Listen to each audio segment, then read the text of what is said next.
அருள்நிதி அன்னக்குடி அம்மா அவர்களை வாழ்க வளமுடன் என்று வரவேற்கின்றோம்.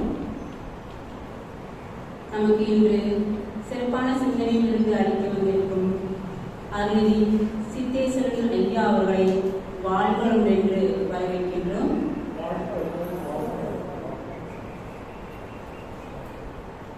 நன்றி உரைக்குரிய அருள்நிதி மெய்யரசு ஐயா அவர்களை வாழ்க வளமுடன் என்று பவானி அறிவித்திருப்பது சார்பாக வரவேற்கின்றோம். மேலும் இங்கு அமர்ந்திருக்கும் அனைவரையும் வாழ்க வளமுடன் என்று பவானி அறிவித்திருப்பதாக வரவேற்கின்றோம். வாழ்க வளமுடன். அதாவது ஐயா அவர்கள் அழுத்தம் அப்படிங்கிற தலைப்பில் சித்தேஸ்வரன் ஐயா அவர்கள் பேசுகிற சிந்தனைகள் கொண்டு வந்திருக்கிறாரு. அவை பற்றிய ஒரு சிறிய பேராசிரியர் எஸ்பி சித்தேஸ்வரன் ஐயா அவர்களை பற்றி ஒரு சிறிய அறிமுகம். எஸ்பி சித்தேஸ்வரன் ஐயா அவர்கள் ஈரோட்டில் வசித்து வருகிறார். மனவளக்கலை பேராசிரியராகவும் எஸ்ஹெச்இ மண்டல துணைத் தலைவராகவும் பொறுப்பேற்று தொண்டாற்றி வருகிறார். இவர் பிஎஸ்சி பிஎட் மெட்ராஸ் யூனிவர்சிட்டியில் பட்டம் பெற்றுள்ளார். பாரதியார் பல்கலைக்கழகத்தில் எம்ஏ யோகா முதுகலை பட்டம் பெற்றுள்ளார். 22 ஆண்டுகளாக ஈரோடு செங்குந்தம் மேல்நிலைப்பள்ளி ஆசிரியராக பணியாற்றியுள்ளார்கள்.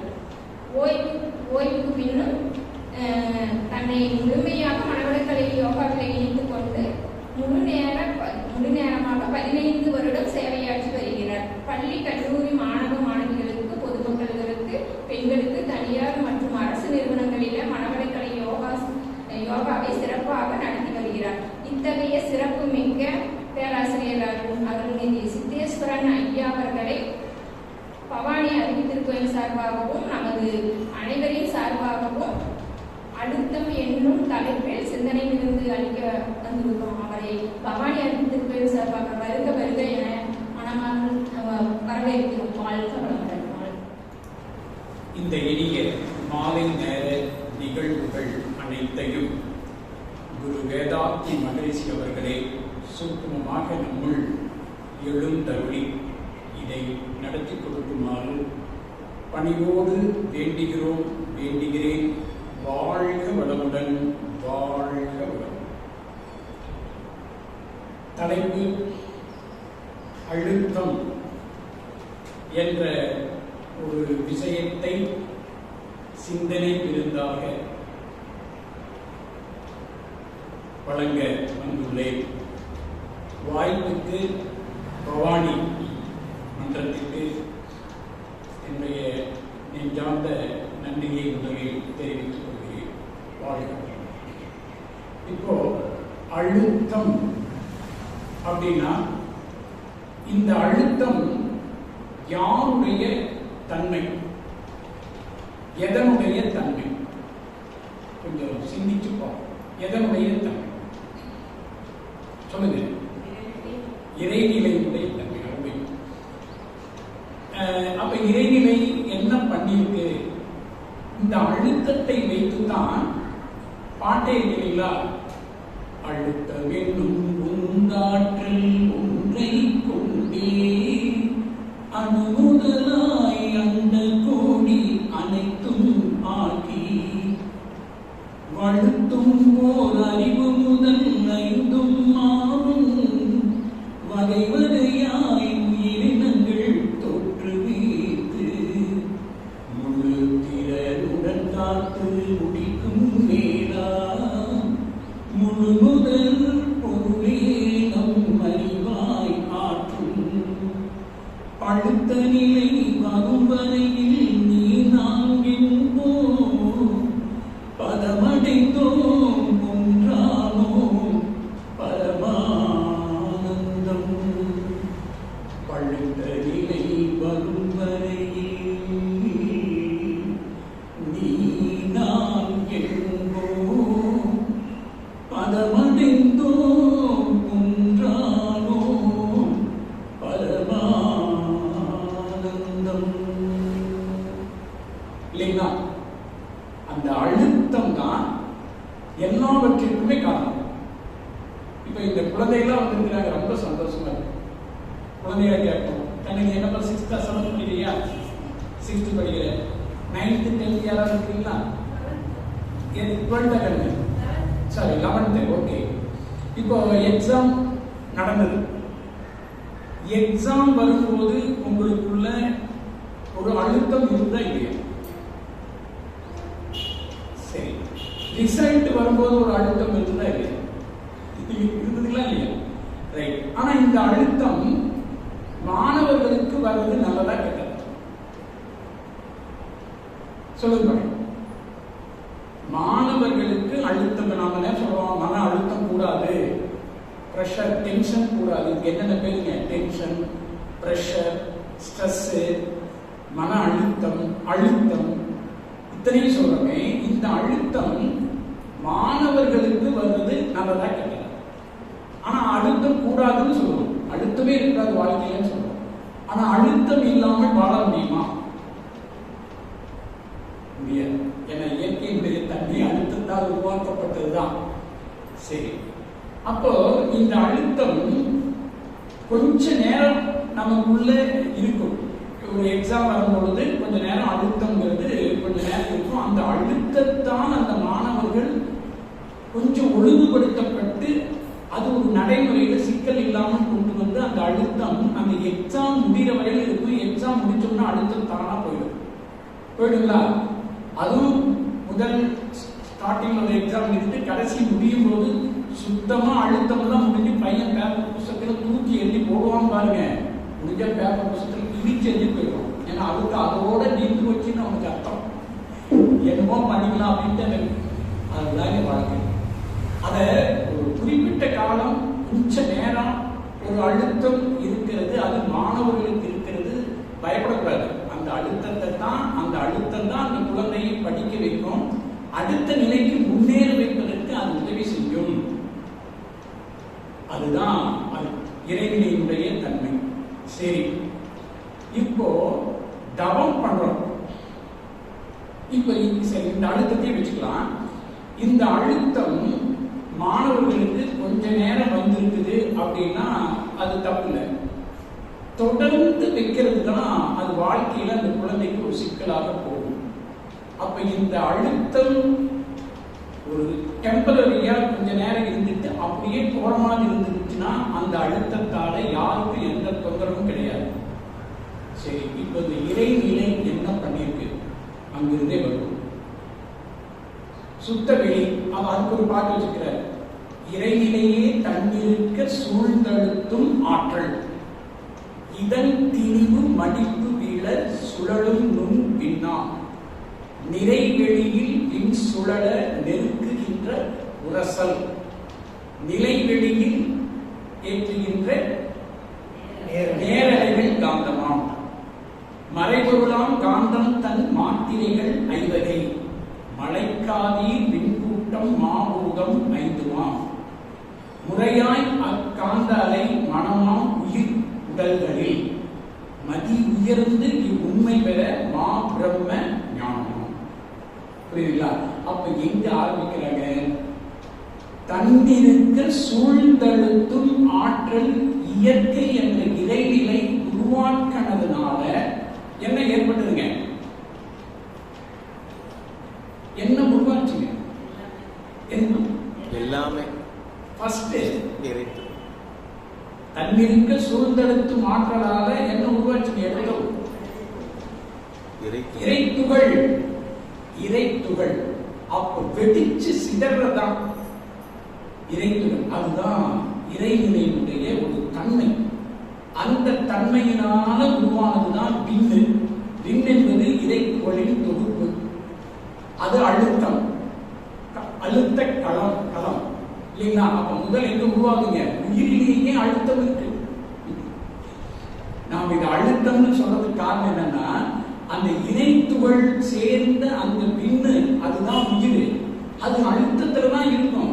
அது 24 மணி நேரம் அழுத்த களம். அது அந்த அழுத்தத்தில் உற்பத்தியானதுதான் காற்று, நெருப்பு, நீர், நிலம். அப்ப இந்த பஞ்சபூதங்களும் அழுத்தத்தால் உருவாகிறது தான். ஒவ்வொன்றையும் ஒவ்வொரு பஞ்சதன் மாத்திரைன்னு சொல்றாரு. அழுத்தம், ஒலி, ஒளி, சுவை, மனம், இதெல்லாம் சேர்ந்த பஞ்சபூதங்களின் தொகுப்பு தான் நீங்க பார்க்கின்ற அனைத்து தோற்ற பொருட்களும். இல்லைங்களா? எதை நீங்க பார்த்தாலும் இந்த பஞ்சபூதங்கள் கூட்டுதான். இதுல முதல்ல இதனுடைய தன்மாற்றத்துல இந்த கோள்கள் எல்லாம் உற்பத்தியாகி மலைகள் எல்லாம் நிலம் நீர் நெருப்பு எல்லாம் உற்பத்தியாகி அதிலிருந்து வந்ததுதான் ஓரறிவு தாவரம். இதுக்கு எத்தனை லட்சம் ஆண்டுகள் ஆயிருக்குன்னு தெரியாது. அடுத்தது ஈரறிவு புழுக்கள், 3 அறிவு பூச்சி இனங்கள், 4 அறிவு பாம்பு போன்ற இனங்கள், 5 அறிவு விலங்குகள், 6வது அறிவாக மனம் கொண்ட மனிதன், இயற்கையை மீறி உருவாகும். இயற்கை செய்த தவறுன்னு கூட சொல்லிக்கலாம். இயற்கையை மீறி உருவாகும். இயற்கையே விரும்பல. காரணம் என்ன அப்படின்னா, மனிதனை ஏன் அது உருவாக்கிச்சு அப்படின்னா, தன்னை உணரும் சக்தி இல்லாதது இறைவன். தன் இவ்வளவு பண்ணிட்டு நாமெல்லாம் ஒரு சாதிச்சிட்டோம்னா அவ்வளவு சந்தோஷம் நமக்கு. ஆகா, நான் உருவாக்குனேன் எல்லாம் நான் செஞ்சேன் அப்படின்னு அந்த தன்முனை கூட சொல்லிக்கிறோம். தப்பு கிடையாது. ஆனா இத்தனையும் இறைநிலை படைச்சு சிஸ்டமேட்டிக்கா படைச்சு இன்பத்தையே எல்லாம் கொடுக்கிற மாதிரியான ஒரு இயற்கை அமைப்பை படைச்சிட்டு அதனுடைய பெருமையை பத்தி யாருமே சொல்லனா இறைநிலைக்கு வருமா இருந்தா? அட இத்தனை படைச்சனே, ஒரு சூரியனாவது பார்த்து நீ நல்லா படைச்சிருக்கேன்னு சொல்லுதா? சந்திரன் சொல்லுதா? அட அந்த பூமி எதுவுமே சொல்ல மாட்டேங்குது. அட ஓரறிவு படைச்சேன், அதுவும் அசையாம அது பார்த்து ஒப்பிட்டு இருக்குது. 2 அறிவு பூச்சிகள் கண்டுக்கவே மாட்டேங்குது. அட இத்தனை காதோட வந்ததே, 5 கூடு வந்ததே, இந்த யானை போன்ற விலங்குகளாவது மேல பார்த்து ரசிக்கிறா? ஒண்ணும் கிடையாது. அப்ப என்னதான் பண்றதுன்னு போதுதான் மனிதனை படைத்தார். அந்த மனிதன் களங்கத்தோட வந்துட்டார் இல்லைங்களா? அந்த இறைநிலையை களங்கத்தோட வந்தவன் தான் மனிதன். அப்ப மனிதன் யாருன்னா களங்கத்தை கழித்து அந்த இறைநிலையாக தெய்வமாக மாறும். இது நமக்கு கொடுக்கப்பட்ட ஒரு தண்டனை இல்லைங்களா? நமக்கு கொடுக்கப்பட்ட தண்டனை எதுன்னா, இத்தனை வேலையை நான் செஞ்சிருக்கிறேன், நீ உனக்கு இப்படித்தான் படைச்சிருக்கிறேன், இந்த களங்கத்தை, தன்முனைப்பை, பாவப்பதிவுகளை, மயக்கத்தை நீக்கி நீ வாழ்ந்து என்னை நீ உணரணும், இதுதான் உன் வேலைன்னு சொல்லி இயற்கை இந்த மனிதனை படைத்திருக்கிறது. எல்லாருக்கும் அடிப்படை காரணம் அழுத்தம் தான் ஆரம்பம். இப்ப இந்த மனிதன் வளர்ந்துகிட்டே வரான், விஞ்ஞான கருவியெல்லாம் பயன்படுத்துறான். இன்னைக்கு லேட்டஸ்ட் சமுதாயம் யோகா டே என்பதை ஜூன் 21 உருவாக்குனாங்க இல்லைங்களா? அதுக்கு காரணம் நம்ம மோடியும் அமெரிக்க முன்னாள் அதிபர் பிரசிடென்ட் ஒபாமாவும் காரணம்.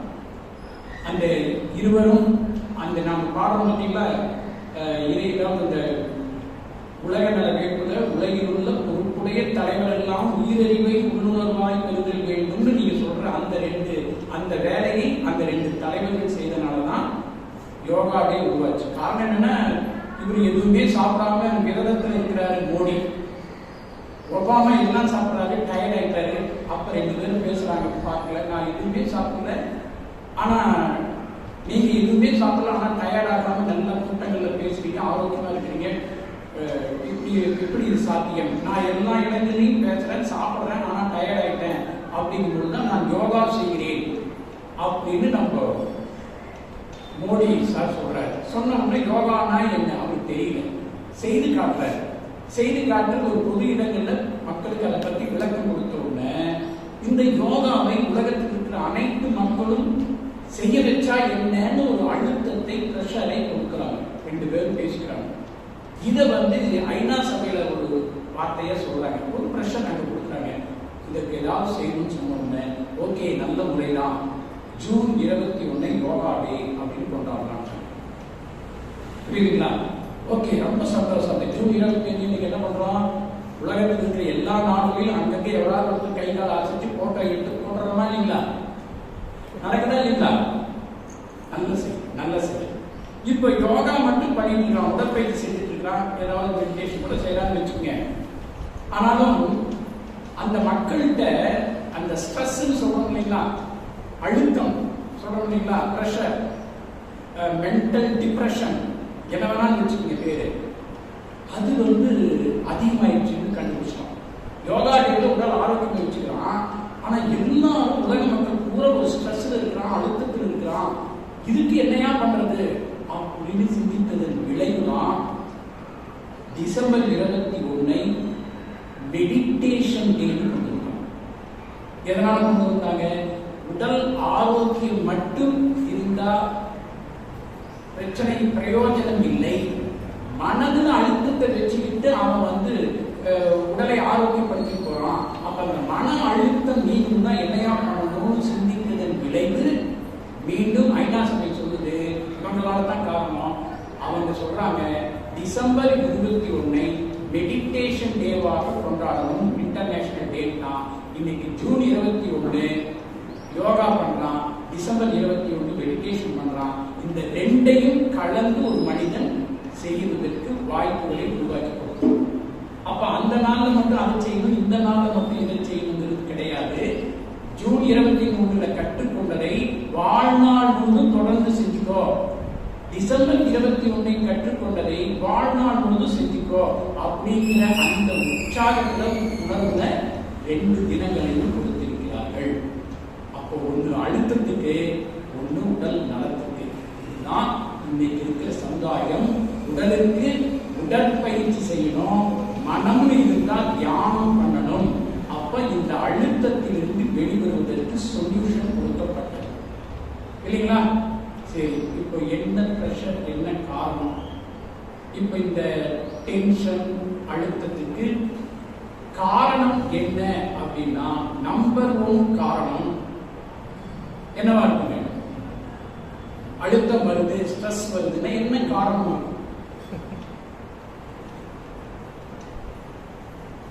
எதிர்பார்ப்பு. புரியுதுங்களா? எதிர்பார்ப்பு தான் மெயின் காரணம். இப்ப பாக்குற நானே எதிர்பார்ப்பு பண்ணேன். ஒரு 50 பேர் சமைப்பாங்க. இங்க பார்த்தா ஒரு பெரியவங்க ஒரு 10-12 பேர் இருக்கீங்க, சின்ன குழந்தைகள் ஒரு 6-7 பேர் இருக்கீங்க, 8 பேர் இருக்கீங்க. எனக்கு மகிழ்ச்சி தான்.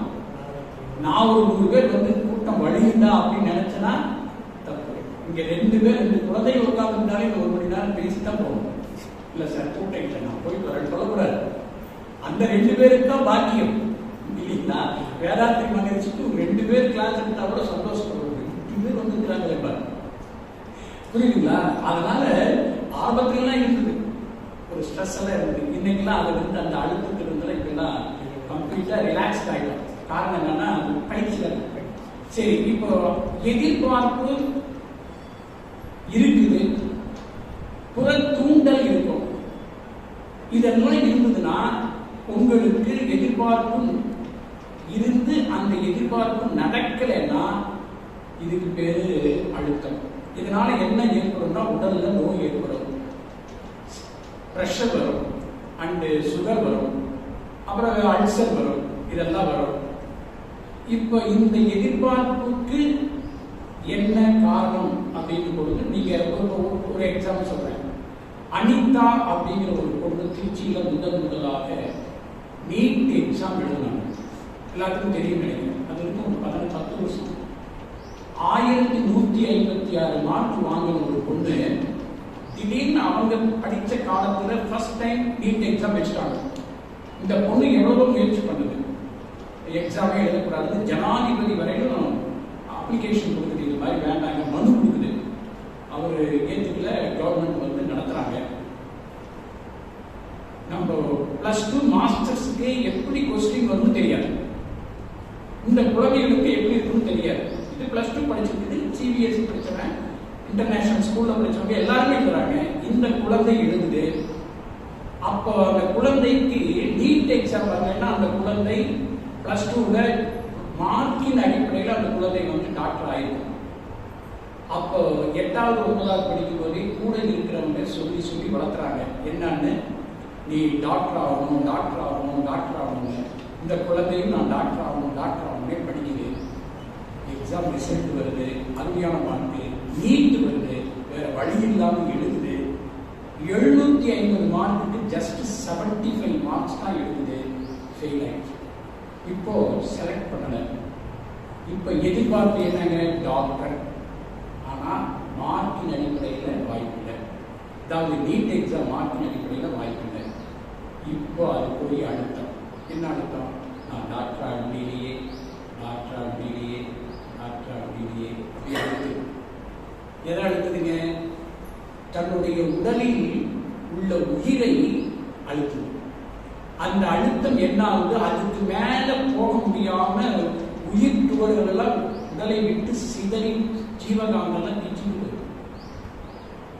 புரியுதுங்களா? அழுத்தம் வந்துச்சு அப்படின்னா உங்களுடைய உயிர் துகள்கள், எண்ணற்ற உயிர் துகள்கள் உடலை விட்டு போயிடும். அழுத்துல இயற்கை அழுத்தனாலதான் இறைத்துகள் வெடிச்சு சிதறிச்சு. நம்ம உடல்ல இருக்கிற உயிர் துகளை நீங்க பிடிச்சு அழுத்தினீங்கன்னா என்ன ஆகும்? மனம். அந்த மனம் மூலம் எது? உயிர். உயிரின் மூலம் எது? சுத்த வெளி. இப்போ உங்களுக்குள்ளேயே போட்டு அழுத்தும் போது வெடிச்சு சிதறுது, உடலை விட்டு வெளியே போகுது, ஜீவகாந்தம் வெளியே போகுது, சிந்திக்கும் திறன் குறையுது. மன அழுத்தத்தின் காரணமாக எதை செய்யணும் எதை செய்யக்கூடாதுங்கிற அந்த உணர்வு போகுது. திணிவு பெற்ற ஜீவகாந்தம் உடல்ல இல்ல, தவறான போக்குல போய் தன் உயிரை மாற்றிக்கும். அப்ப அந்த ஜீவகாந்தம் திணிவு பெற்று இருந்தால் ஒரு கவுன்சிலிங் கொடுத்து ஒரு மனவளக்க தலைக்கு அது ஒரு 10 நாள் கிளாஸ் வந்துருந்ததுன்னா இந்த அழுத்தத்திலிருந்து விடுபட்டு போயிருக்கிறோம். என்ன நடந்திருக்கும் அப்படின்னா, ஆனா ஒரு தடவை நான் ஃபெயில் ஆயிட்டேன், இன்னும் எத்தனை வருஷம் வரைக்கும் வேணாலும் நான் எழுதலாம், அடுத்த வருஷம் நீட் எக்ஸாம் எழுதி அந்த சப்ஜெக்டை மட்டும் நான் படிச்சு பாஸ் பண்ணி நான் டாக்டர் ஆவேன்னு ஒரு முடிவு பண்ணியிருந்தேன்னா நிச்சயமா நம்ம டாக்டர். புரியுங்களா? அந்த எதிர்பார்ப்பு அடுத்ததை செய்ய விடல. இதுதான் அந்த பொண்ணு செய்த மிகப்பெரிய தவறு. 55 வயதுல ஒரு அப்பா அவருடைய மகன் 2 பேருமே நீட் எக்ஸாம் எழுதுறாங்க. ஒரு 4 ஆண்டுகளுக்கு முன்னாடி அப்பாவும் பாஸ் ஆயிட்டாரு, நீட்ல பாஸ், பையனும் பாஸ். அப்ப 55 வயதுல நீட் எக்ஸாம் பாஸ் பண்றாருன்னா ஒரு 18 to 19 வயசுல ஒரு பொண்ணு ஏன் பாஸ் பண்ண முடியாது? இப்ப அது ஒரு வருஷம் வெயிட் பண்ணி நீட்டு மட்டும் கோச்சிங் எடுத்துருந்ததுன்னா இன்னைக்கு அந்த பொண்ணு டாக்டர் ஆகி கல்யாணம் ஆகி குழந்தையோட வாழ்க்கையை சந்தோஷமா நடத்திட்டுமா நடத்திருக்கோம். சொல்லுமா? நடத்திட்டுமா இல்லைங்களா? அந்த அழுத்தம் சிந்திக்க விடாது. புரியுதுங்களா? என்ன செய்யணும்? காரணம் என்னன்னா, உயிர் துகள்கள் வெளியில போயிடுச்சுன்னா, ஜீவகாந்தம் வெளியில போயிடுச்சுன்னா ஆராய்ச்சி தெளிவு முடிவு எடுக்க வாய்ப்பு இல்லை. மனதினுடைய பழக்க நிலையில முயற்சி, அதாவது தேவை, முயற்சி, செயல், விளைவு, அனுபவம், ஆராய்ச்சி தெளிவு முடிவு, அது மாதிரி 10 இருக்குது இல்லைன்னா 10 மன பழக்க நிலை 10.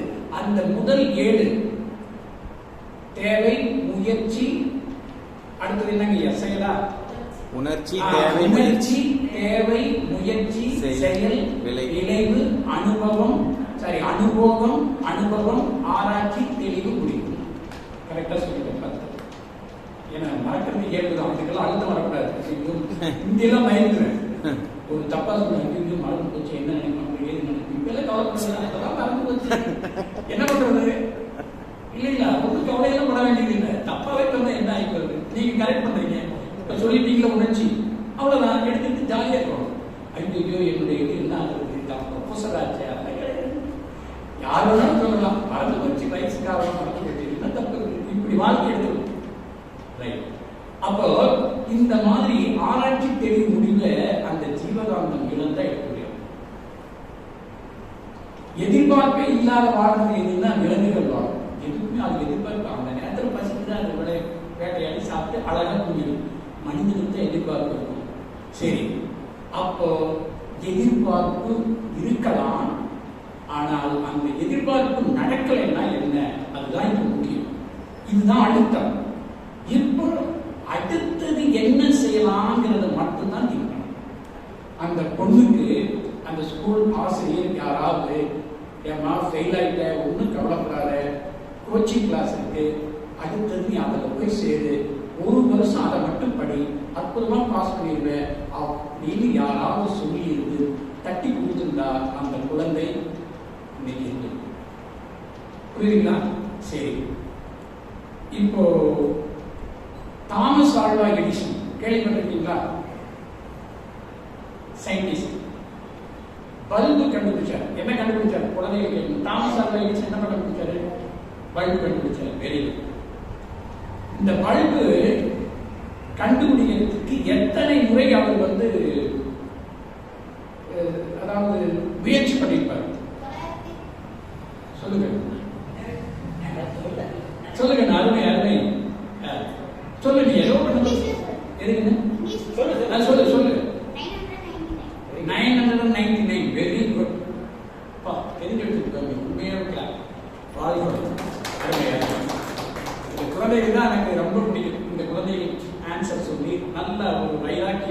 குழந்தைகளாக சமுதாயத்திலே வளரும். அதான் ரொம்ப முக்கியம். அதுதான் மனவளக்கலை வேளாண்மை முயற்சி. குழந்தைகளுக்கு இந்த கல்வியை கொண்டு வர சொல்றாரு. Very good. அப்போ 1100 முறை அவர் முயற்சி பண்ணிக்கிறார். அப்போ அவருடைய ஃப்ரெண்டு சொல்றான், டே உனக்கே இந்த பல்பு கண்டுபிடிக்க முடியல, 1100 டைம்ஸ் வேஸ்ட் பண்ணிட்ட, கூட அப்படி வேற ஏதாவது இருந்தா பாரு, ஏன்டா இதையே குடிச்சிட்டு இருக்கிற அப்படின்னு கிண்டல் பண்றாரு. கொஞ்சம் திட்டுற ஃப்ரெண்டு. அப்ப அவர் சொன்னாரு, நான் தோற்கவில்லை, 1100 முறை நான் ஒரு கம்பியை பயன்படுத்தினேன் பல்புல, அத்தனை கம்பிகளும் எரியவில்லை, வெடிச்சிருச்சு, கட்டாயிருச்சு. அப்போ இந்த 1100 கம்பிகளால ஒளியை கொடுக்க முடியாதுன்னு கண்டுபிடிச்சிட்டாங்க. இதுல எவ்வளவு பாசிட்டிவான என்ன பார்த்தீங்களா? 1100 கம்பிகளால வெளிச்சத்தை கொடுக்க முடியாது. அப்ப ஏதோ ஒரு கம்பி இருக்கு, அந்த கம்பியை நான் கண்டுபிடிக்கணும்னு சொல்லி டங்ஸ்டன் இலைய ஜாயின் பண்ணி கரண்ட் கொடுக்குறாரு. அப்ப அது எரியும். அது அணையவே இல்லை, வெடிக்கவே இல்லை. இப்ப ரொம்ப ஹாப்பி, கண்டுபிடிச்சிட்டாரு, வெடிச்சத்தை கண்டுபிடிச்சிட்டாரு. அதனாலதான் நீ நைட் IPL 1 மணிக்கு விளையாண்டுட்டு பார்த்துட்டு இருக்கோம் இல்லைங்களா? இல்லைன்னா அந்த வாய்ப்பும் கிடையாது, இந்த கிளாஸ் கிடையாது, எல்லாம் வீட்டுல தூங்கிட்டு இருக்கும். ஓகேங்களா? அப்ப சம்சாரத்தை கூப்பிட்டு, நான் நைட்டு கண்டுபிடிச்சிட்டேன் பாரு அப்படிங்கிற. அப்ப அவங்க சம்சாரம் என்ன சொல்றாங்க, ஐயோ நைட்டு 12 மணியா, அதை அணைச்சிட்டு போய் தூண்டியா அப்படின்னு திட்டுதான். அந்த அம்மாவுக்கு அதை பத்தி தெரியல.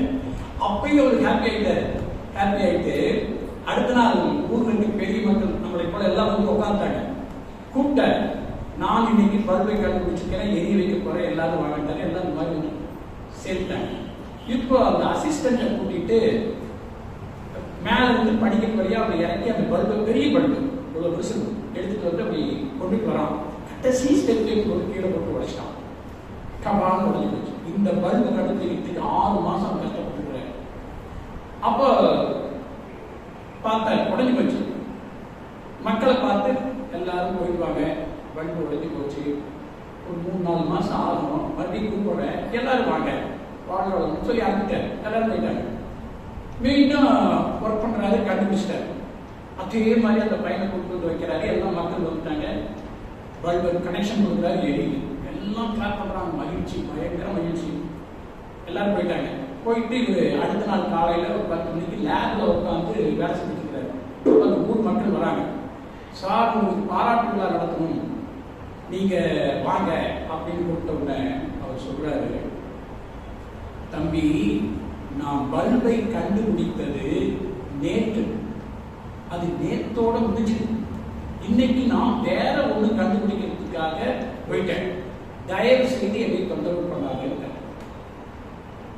சப்போஸ் என்னை கூப்பிட்டுருந்தா, நான் கண்டுபிடிச்சிருந்தா பவானியில் ஒரு பாராட்டு நான் நேரம் போவேன், சூரம்பட்டி ஈரோடு ஒரு பழசில் பாராட்டு போயிடுவேன், சேலத்தில் பாராட்டு போய் இதை பண்ணிக்கிட்டே வாழ்க்கையவே முடிச்சுடுவேன்.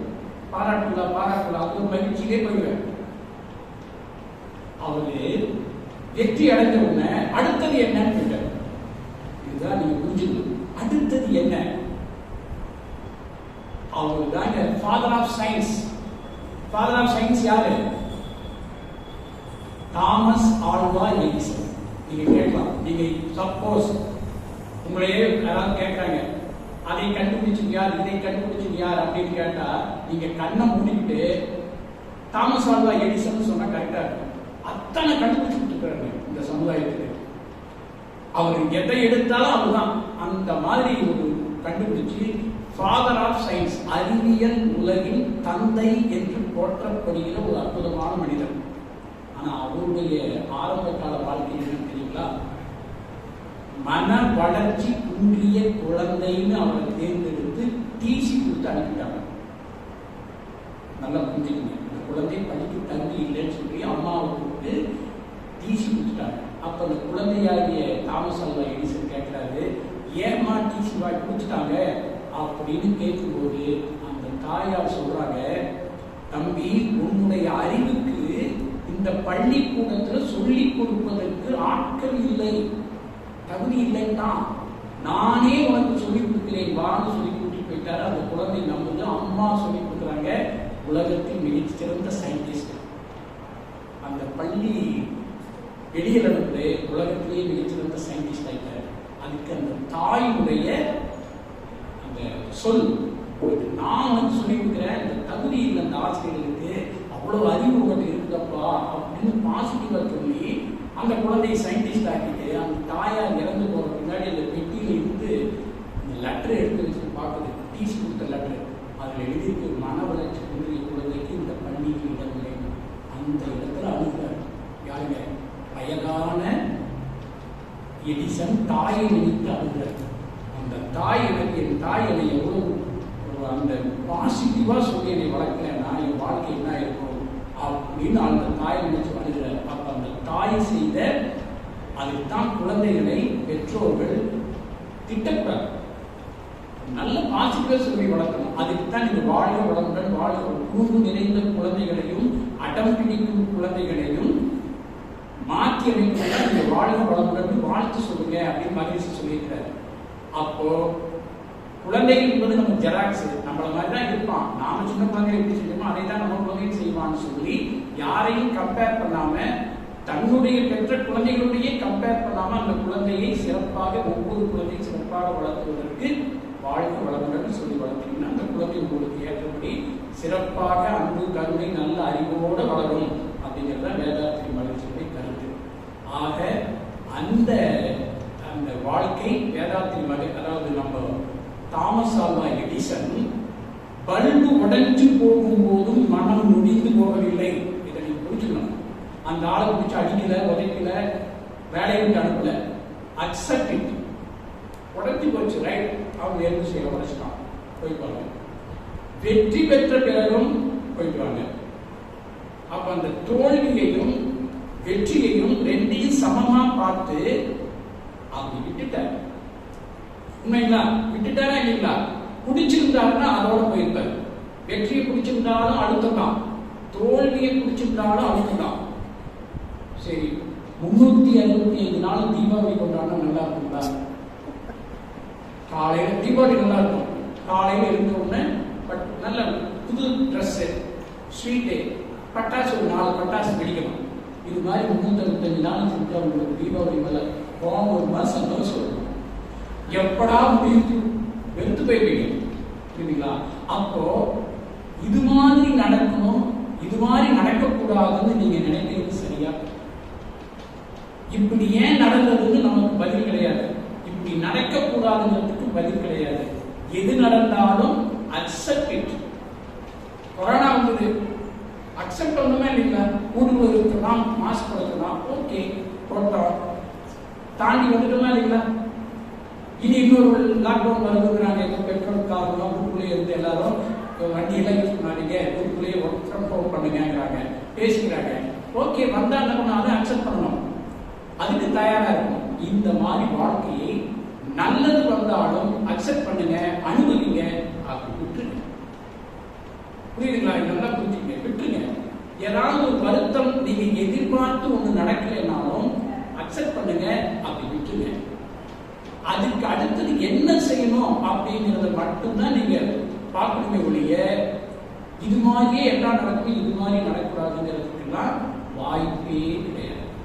அதை புரிஞ்சுக்கங்க. இதுதான். இப்படி பிடிச்சிட்டீங்கன்னா அழுத்தம், இந்த அழுத்தம் உடலை பாதிக்கும், மனதை பாதிக்கும், எல்லா நோயும் வந்துடும். இதை புரிஞ்சுக்கங்க. இப்போ ஒன்று சொல்றோம்,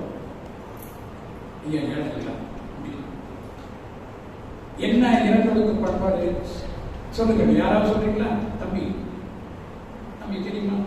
சொல்லுங்க.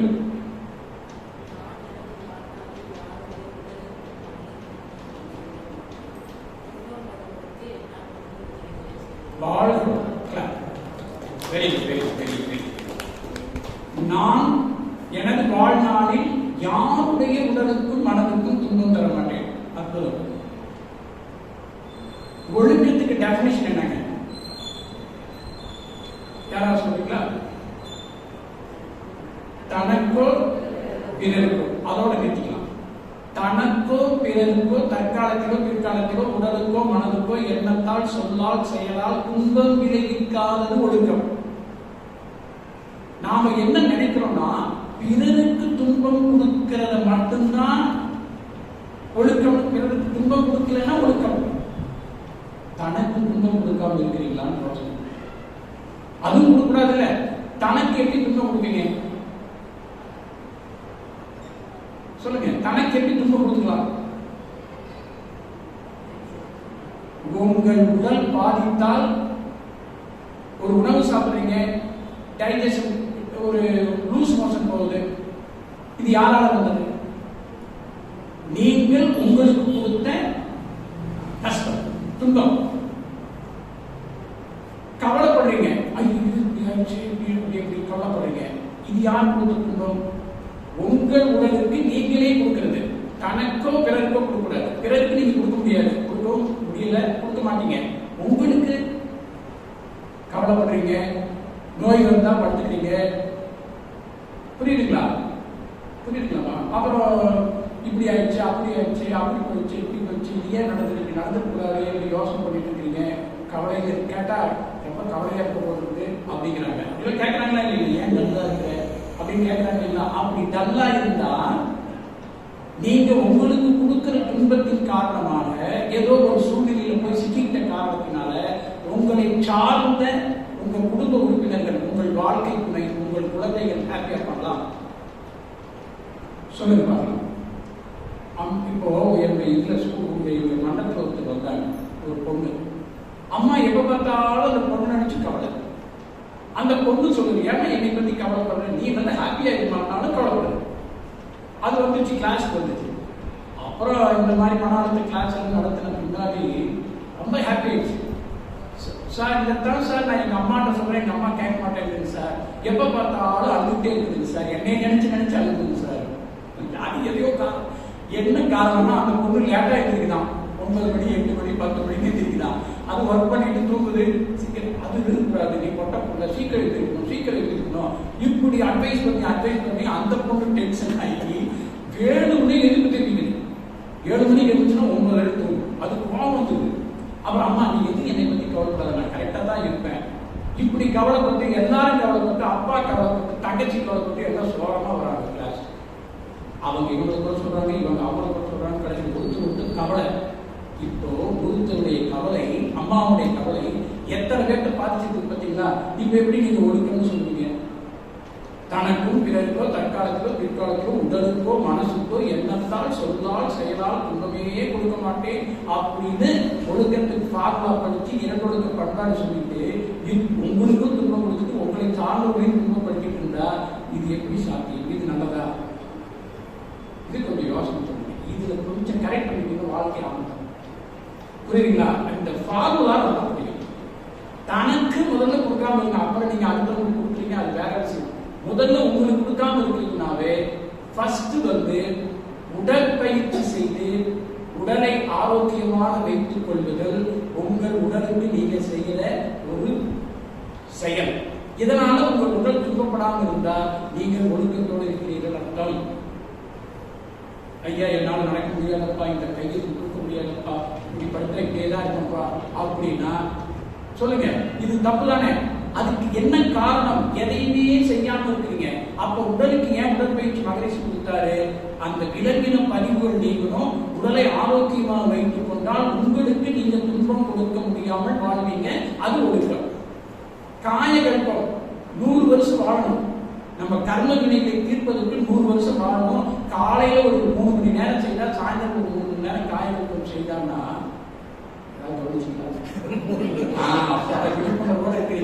ரொம்ப ஹாப்பி. இல்லைன்னா பாருங்க ஒன்றும் தெரியல, விட்டு அடிக்கிறான் பாரு நீங்க சொல்லிடுறீங்க. அதுக்காக தான் சொன்னேன் 3 மணி நேரம் இல்ல, 3 நிமிஷம் செய்யலாம்னா டைம் இல்லை சார். சினிமா பாட்டு கேட்கலாம், 8 நிமிஷம் காதுல மாட்டிட்டு கேட்டுட்டு இருக்கிறோம். எவ்வளவோ கேட்கிறோம், டிவி பாக்குறோம். ஆனா 3 நிமிஷம் வெறும் வீட்டுல காலையில செய், சாயந்தரம் 3 நிமிஷம் செய்யலாம்னா நேரம் இல்லைன்னா இப்போ உங்களுடைய உயிராற்றல் குறைஞ்சுன்னா அது உங்களுக்கே கொடுத்துக்கிற துன்பம் தானே. உயிராற்றல் என்னங்க? ஜீவகாந்தம் பெருக்கம் இருக்காது. ஜீவகாந்தம் பெருக்கம் இல்லைன்னா உடல் கெட்டு போகும். அப்ப உயிர் பலம் 120 வயசு வாழக்கூடிய வாழ்க்கையில நீங்க வாழ்ந்து நீலாயோட வாழ்ந்து உங்களுடைய பாவ வினைகள் புண்ணிய வினைகளை எல்லாம் கரைச்சிட்டு தெய்வத்தோட அந்த இறைநிலையோட இணைஞ்சு ஆனந்தமா அமைதியா வாழ்ந்துட்டு போறதுக்கு தான் இந்த பிறவியின் நோக்கங்கிறத மறந்தீங்கன்னா காயகல்பம் செய்ய மாட்டீங்க. அப்ப நினைச்சு பார்க்கும்போது என் உடலுக்கு நான் செய்ய வேண்டிய கடமை உடற்பயிற்சி, காயகல்பம் உயிருக்கு, தவம் மனசுக்கு. இந்த மூணையும் நீங்க செஞ்சுட்டீங்கன்னா உங்களால் உங்களுக்கு துன்பம் கொடுக்க இயலாது. சரி, நீங்க கஷ்டப்பட்டீங்கன்னா உங்களை சார்ந்த குடும்ப உறுப்பினர்கள் எத்தனை பேர்த்த பாருங்க. குழந்தைகள் படிக்க முடியாது, எவ்வளவு வேதனை யோசனை பாருங்க. அப்ப அவங்க வேதனைப்படக்கூடாதுன்னு நீங்க நினைச்சீங்கன்னா உங்கள் உடலையும் உயிரையும் மனதையும் நீங்க போட்டி பாதுகாக்கணும் கூடாது. புரியுதுங்களா? இதை ரொம்ப நல்லா புரிஞ்சுக்கங்க. வயசாயிடுச்சு, வேதாத்திரி மகிழ்ச்சி 95 வயது வரையிலும் நடந்து போய் எல்லாம் பண்ணாரு. பயிற்சி தான் காரணம். ஒரு அசிஸ்டன்ட் வச்சுக்கிட்டாங்க, அது இயற்கை. ஒரு சின்ன ஒரு வளர்ப்பு மகள் மாதிரி ஒருத்தர் கூட இருந்தாங்க, அப்போ பணிவிடை செய்யறாங்க. ஆனா இன்னைக்கு நம்ம 70 வயசு 65 வயசுலயே படுக்கையாக கடந்தோம்னா நம்ம குழந்தைகள், பெற்ற குழந்தைகள் நம்மை பார்த்துக்குவாங்கன்னு நினைக்கிறது எந்த விதத்தில் நியாயம்? ஏன்னா அந்த குழந்தைகள் அந்த வாழ்க்கையை வாழ்றாங்க. ஃபாரின்ல இருப்பான், நீங்க தான் அனுப்பிட்டுருக்கீங்க, கை நிறைய சம்பாதிக்கா போய் இப்ப என் குழந்தை பக்கத்துல இருந்தா பரவாயில்ல, என் பேரன் பேத்தின பக்கத்துல என்னை பார்த்துக்கிட்டா பரவாயில்லைன்னா இது எந்த விதத்தில் நியாயம்? அப்போ உங்கள் உடலை ஆரோக்கியமாக வைத்துக் கொண்டு அப்பப்ப அவங்கள போய் பாருங்க, அல்லது அவங்க இங்க பார்க்கணும். ஆனா நான் படுத்த படுக்கையே நான் கிடப்பேன், எதையும் செய்ய மாட்டேன். என் மருமகளோ என் மகனோ என்னை வந்து பார்க்கணும்னு ஆசைப்பட்டா இது எப்படி வரும்? அவன் வாழ்க்கை வாழ்ந்தாலும் இல்லையா, அவன் குழந்தைகளை அவன் பாதுகாக்கணும். அவன் ஈரோப்பில் இருந்தாலும், அவன் இந்தியாவில் இருந்தாலும், வெளிநாட்டில் இருந்தாலும் எவ்வளவு நாள் பாதிப்பான்? அப்புறம் என்ன பண்ணுவாங்க? யாருக்கும் துன்பம் கொடுக்கூடாது, போய் முதியோர்கள் செஞ்சுட்டு பணத்தை கட்டிட்டு டாட்டா கட்டிட்டு போயிடுவாங்க.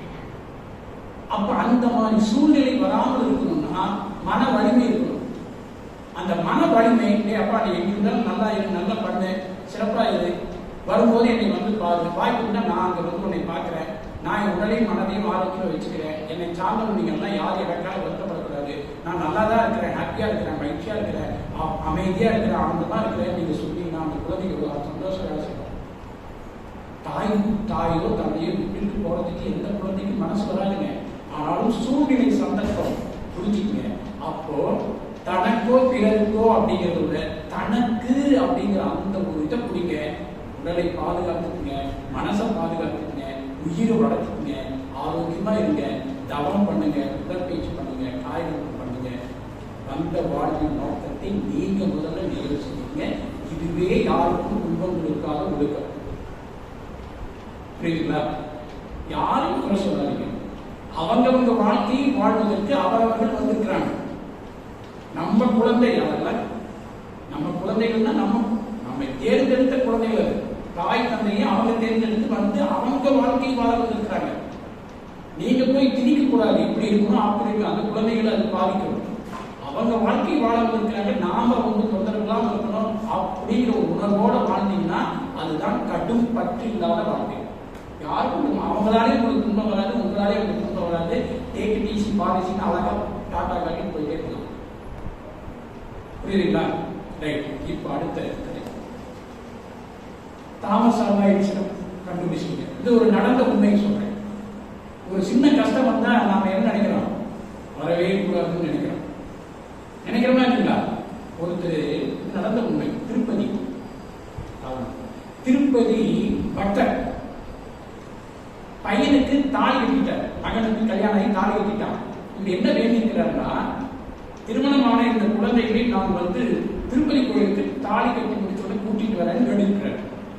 கல்யாணம் முடிஞ்சது கூட்டிட்டு வந்துடுறாரு. அங்க இருக்கிற பெரியவங்க தான் சொல்றாங்க, கூட்டிட்டு போகாத, நிறைய சடங்குகள் சம்பிரதாயங்கள் இருக்குது, இப்ப வேண்டாம், இப்ப போனாலும் கூட்டம் 3 நாள் ஆகும் நீ தரிசனம் பண்ணிட்டு வர்றதுக்கு, இப்ப போகாத அப்படிங்கிறாரு. இல்ல நான் பக்தன், பயங்கர பக்தன், போய்தான் நான் போயிட்டு வந்துடுறேன்னு கூட்டிட்டு போயிட்டாரு. அந்த மணமக்களையும் கூட்டிட்டு கூட ஒரு அசிஸ்டன்ட் மாதிரி 2 பேர் கூட்டிட்டு மொத்தம் 4 பேர் 5 பேரை கிளம்புறாங்க.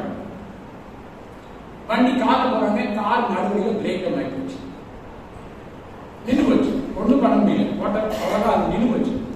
இப்ப இந்த பக்தர் திருப்பதி பக்தர் தானே, மனநிலை எப்படி சொல்லுங்க? இப்ப அவர் என்ன பண்ணிருப்பாரு நினைக்கிறீங்க? ஏமா ஆள யார் நீங்களாமா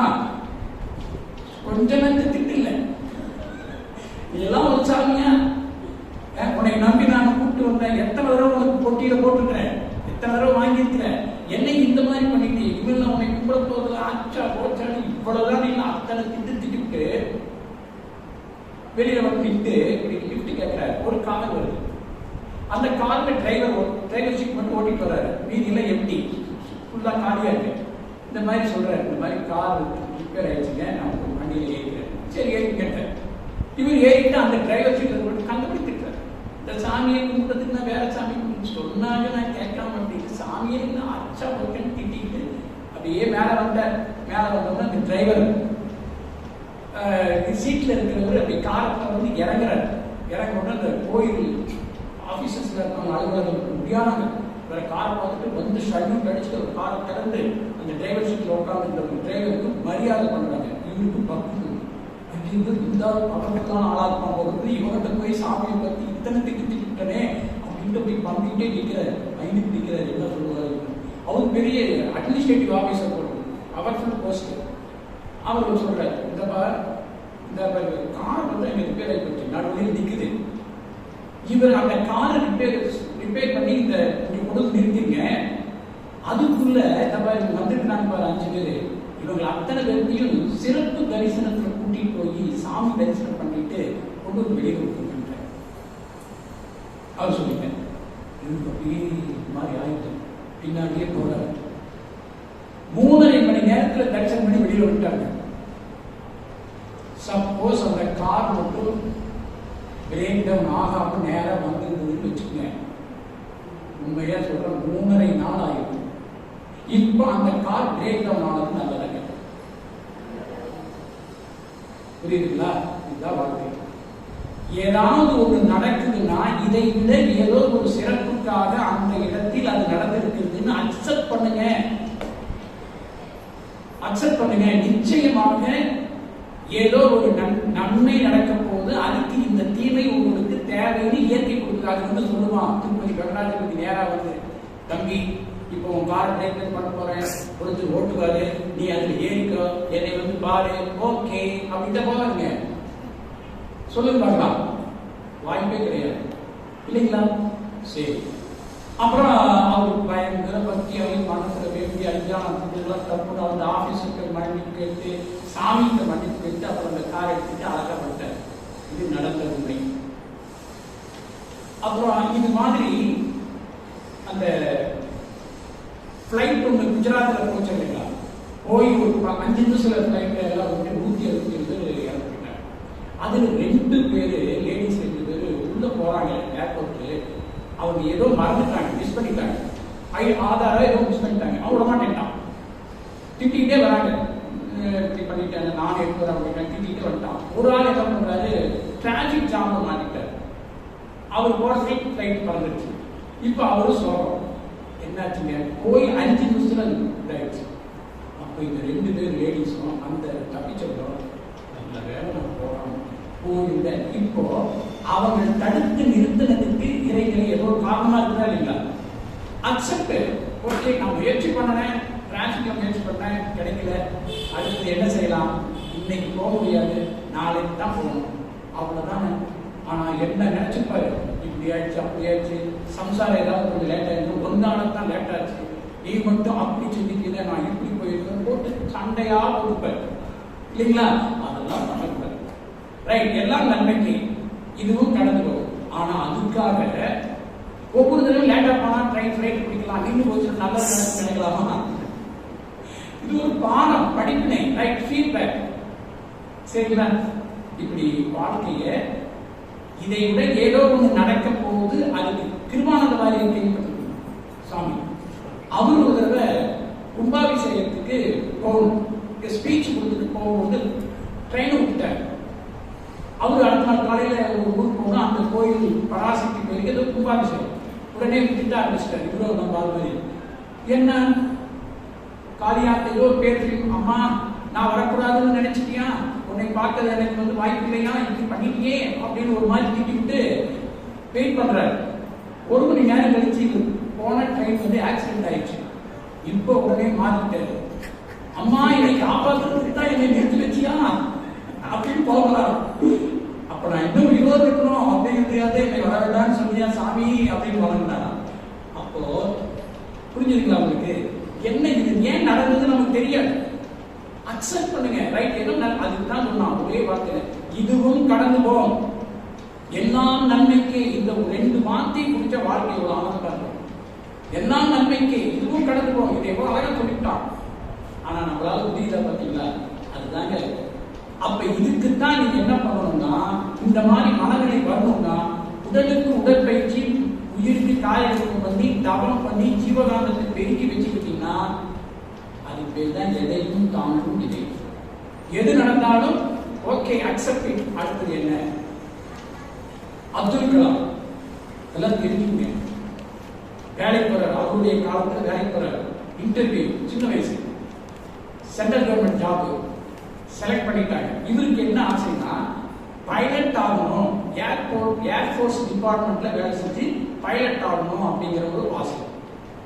அவன் என்ன பண்ணிட்டான்னா டிஃபென்ஸ் மினிஸ்ட்ரியில வேலை கொடுத்தான். பாதுகாப்பு துறையில நீங்க ஆபீசர் ஏதோ ஒரு போஸ்ட் கொடுத்தாரு.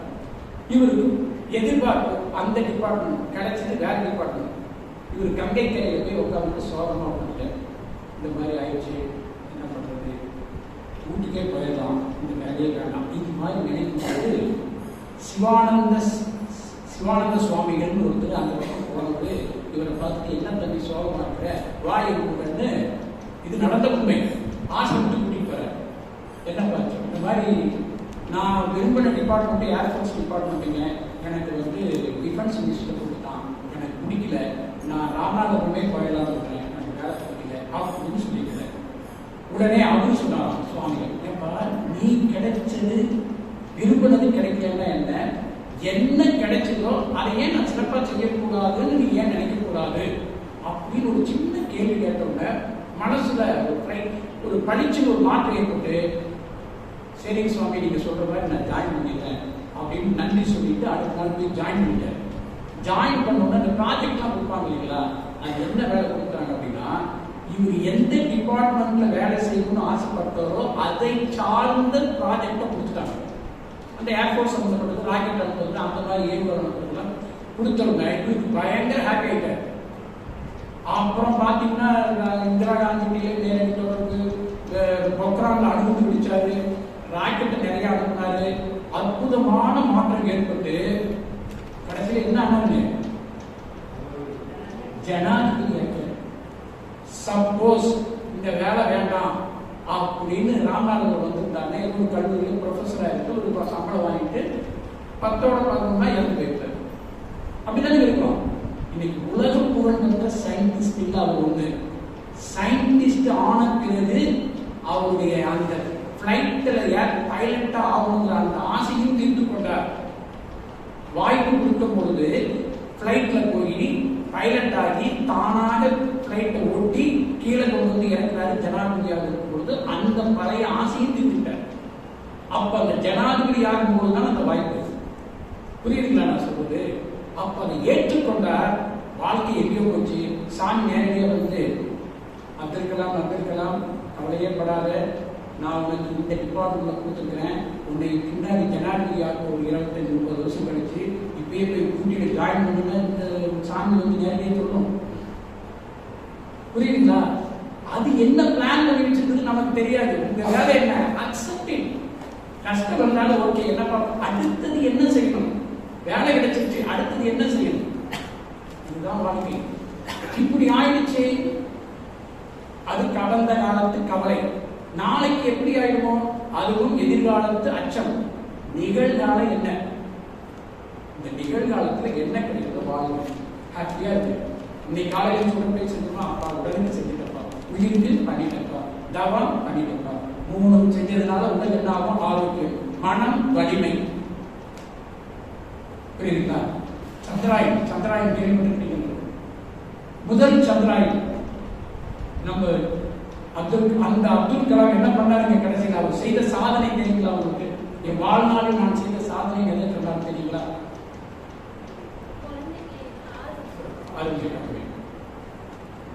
ஒரு மீட்டிங் போறாரு. போலியோ அட்டாக் ஆன குழந்தைகள் 3.5 கிலோ எடையுள்ள பூட்ஸை போட்டுட்டு நடக்க முடியாம நடந்து வராங்க. அதை பார்க்கிறாரு, என்ன இவ்வளவு கஷ்டப்பட்டு இந்த வீட்டு இருக்கிறாங்க இந்த குழந்தைகள் அப்படின்ட்டு ஜனாதிபதியாக இருக்கும்போது இந்த ராணுவ தளவாடத்தை விசிட் பண்ணும்போது வேஸ்ட் மெட்டல் அங்கே கடந்திருக்குது. இது என்னப்பான்னு கேட்டுக்கிறாரு. இது எடைக்கு போட்டுருவோம், ஏழத்தை போட்டுருவோம் அப்படின்னு எடுத்து பார்க்குறாரு. லைட்டஸ்ட் மெட்டலாக இருக்கு. அவருடைய எண்ணம் உடனே அந்த போலியோ அட்டாக் ஆன குழந்தைகளுக்கு பூட்ஸை இதில் செஞ்சு கொடுத்தா என்னன்னு திங்க் பண்ணுறாரு. இதுதான் ஞானிகள். அடுத்தவர் துன்பம் போகிறது. வாழ்நாள் கூட வாழ்ந்ததுல அப்துல் கலாம் வந்து, அன்னை தெரசா வந்து, வேதாந்தி மலிக்கலாம் உண்டு. ரைட். அப்போ அதை எடுத்து ஷூ செஞ்சு காலில் மாட்டிட்டு நடக்க சொல்றாரு. அந்த குழந்தைகள் ஓடி வருது. ஓடி வந்து அப்துல் கலாமை கட்டி பிடிச்சிச்சு. அதைத்தான் சொன்னார், என் வாழ்நாளில் நான் செய்த சாதனை இதுதான். பொக்ரான்ல அணுகுண்டு பிடிச்சது சொல்லல. ராக்கெட் எத்தனையோ ஏவுகணைகள் அனுப்புறதுக்கு அவருடைய அறிவு காரணமா இருக்கு. இன்னைக்கும் அவருடைய அறிவு யூஸ் பண்றாங்க. சந்திராயன்கள் கொண்டு அதையெல்லாம் பெருமையேற்றுள்ள இந்த துன்பம் போக்கிய, இந்த குழந்தைகள் துன்பம் போக்கிய இந்த நிகழ்ச்சி நான் வாழ்நாள் செய்த சாதனை.